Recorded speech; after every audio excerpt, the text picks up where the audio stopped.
Breaking news చూస్తున్నాం. Delhi AIIMS లో చికిత్స పొందుతున్న కవితను బీఆర్ఎస్ నేతలు పరామర్శించనున్నారు. కాసేపట్లో మాజీ మంత్రి హరీష్ రావు కేటీఆర్ లు ఎయిమ్స్ కు చేరుకుని ఆమె ఆరోగ్య పరిస్థితి తెలుసుకోనున్నారు. గైనిక్ సమస్య, వైరల్ జ్వరంతో మరోసారి అస్వస్థతకు గురైన కవితకు అన్ని రకాల వైద్య పరీక్షలు నిర్వహించారు. జైలు డాక్టర్ల సిఫారసు మేరకు వైద్య పరీక్షల నిమిత్తం ఎమ్మెల్సీ కవితను ఎయిమ్స్ ఆసుపత్రికి తిహార్ జైలు అధికారులు తీసుకువచ్చారు. మార్చి 15వ తేదీన ఢిల్లీ లిక్కర్ కేసులో అరెస్టైన కవిత తిహార్ జైల్లో ఉంటున్న సంగతి తెలిసిందే. ఆమెకు ఇప్పటి వరకు బెయిల్ రాలేదు. గత 5 నెలలుగా కవిత జైల్లోనే ఉంటున్నారు. ఆమె ఎన్నిసార్లు బెయిల్ కోసం అప్లై చేసిన కోర్టు బెయిల్ ఇవ్వలేదు.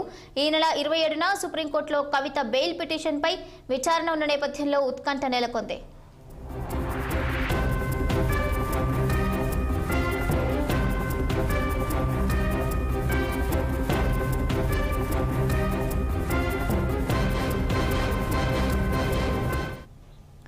మొత్తంగా చూసుకుంటే ఎయిమ్స్ ఆసుపత్రిలో కవిత చికిత్స అయితే పొందుతున్నారు. ఇక ఇదే అంశం మీద మరింత సమాచారం మా bureau chief Ashok Reddy phone line లో అందించేందుకు సిద్ధంగా ఉన్నారు. చెప్పండి అశోక్, కవిత ఆరోగ్య పరిస్థితి ఎలా ఉంది? ఏ సమయానికి కేటీఆర్ హరీష్ రావు ఆసుపత్రికి రానున్నారు?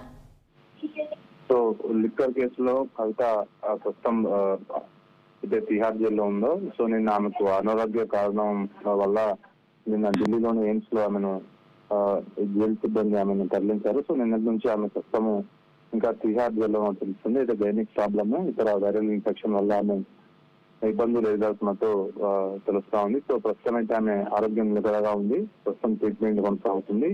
సో ఈ నేపథ్యంలోనే కవిత ఆరోగ్యం పట్ల కుటుంబ సభ్యులు, బీఆర్ఎస్ నేతలు ఆందోళన చెందుతున్నారు. అందులో భాగంగానే కవితతో ములాఖాతు అయ్యేందుకు మాజీ మంత్రులు కేటీఆర్, హరీష్ రావు ఇద్దరు ఢిల్లీ ప్రయాణమయ్యారు. మరి కొద్దిసేపట్లో ఢిల్లీ రీచ్ అయిన తర్వాత మధ్యాహ్నం తర్వాత వాళ్ళు ఢిల్లీ ఎయిమ్స్ లో లేదా తిహార్ జైల్లో ఆమెను కలిసే అవకాశం ఉంది. దానికి సంబంధించిన అన్ని అనుమతులు కూడా వారు తీసుకున్నట్టు తెలుస్తుంది. సో గతంలో కూడా ఆరోగ్య సమస్యలు ఎదుర్కొన్నది. సో ఆ సందర్భంలో ఫీవర్, ఇన్ఫెక్షన్ వల్ల ఆమె హాస్పిటల్లో చేరింది. అప్పుడు క్యూర్ అయిన తర్వాత మరోసారి ఇప్పుడు ఆమె అనారోగ్యం కారణం వల్ల అటు బీఆర్ఎస్ నేతలు, ఇటు కుటుంబ సభ్యులు ఆందోళన చెందుతున్నారు. సో ఇప్పటికే తిహార్ జైల్లో దాదాపు అటు సిబిఐ, ఇటు ఈడీ కేసులో దాదాపు 5 నెలల నుంచి ఆమె తిహార్ జైల్లోనే ఉన్నారు. అటు ట్రయల్ కోర్టు, ఇటు ఢిల్లీ హైకోర్టు రెండు బెయిల్ పిటిషన్ రిజెక్ట్ చేశాయి. ఇప్పుడు ప్రస్తుతం సుప్రీంకోర్టులో ఆ కేసు సంబంధించిన ప్రొసీడింగ్స్ నడుస్తున్నాయి. సో ఈ నెల 25వ తారీఖు బెయిల్ పై మరోసారి విచారణ జరగబోతుంది. So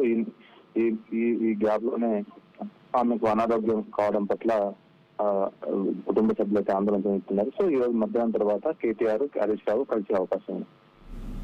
right, okay, thank you Ashok, thank for the updates.